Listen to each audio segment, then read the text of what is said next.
جو ہے وہ اردو محاورہ اس کا دیکھنا ہونا، تو حقیقت یہ ہے کہ نواب وحید الزماں کی کتاب کی طرح کوئی بخاری کی شرح بھی نہیں ہے۔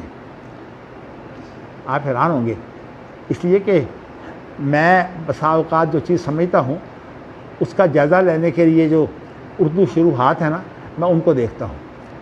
ایک تو مجھے یہ سمجھ آتی ہے کہ اردو شروحات جتنی بھی ہیں ان کے اندر لوگوں نے اپنے سامنے رکھ لی ہے مولوی وحید الزماں کی ترجمہ و شرح۔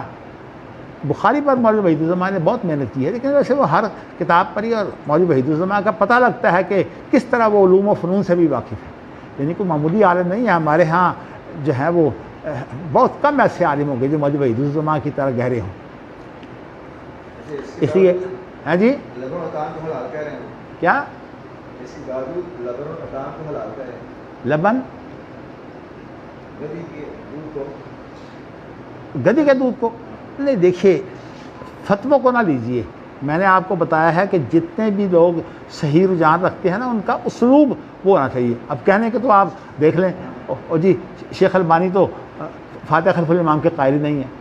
اگر اس انداز سے آپ بات کریں گے تو ہمارے اہل حدیثوں میں تو پھر شیخ البانی کے بارے میں اگر یہ تبصرہ کر دیا جائے اور دو چار چیزیں اور بیان کر دی جائیں، وہ سونے کے قائل نہیں ہے، پردے کے قائل نہیں ہے، تو اس میں یہ اہل حدیث کیسے ہو سکتے ہیں؟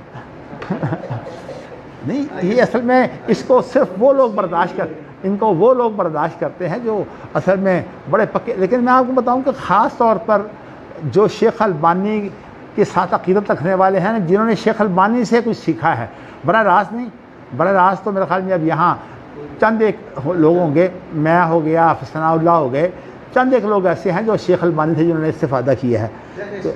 ہے جی اس کا نہیں، دیکھیے آپ کو یہ حق نہیں ہے تفردات کا۔ یہ اصل میں جو علماء تھے نا، پہلے جو بڑے علماء تھے، ان کو حق ہے کہ وہ تفردات بنائیں۔ اب دیکھیں نا، حافظ اللہ روپڑی کوئی اگر کسی بات پر تنقید کرتے ہیں، یا حافظ احمد گوندلوی تنقید کرتے ہیں، یا حافظ عبداللہ بڈھی مالوی کرتے ہیں، یا اسی طرح جو بڑے بڑے علماء ہیں، میں یہ سمجھتا ہوں کہ ان کی تنقید میں تو وزن ہے، ورنہ ہماری حالت یہ ہوتی ہے کہ جس کو ہم شذوذ کہتے ہیں نا، وہ ہماری بات جو ہے وہ اپنی شاذ ہوتی ہے۔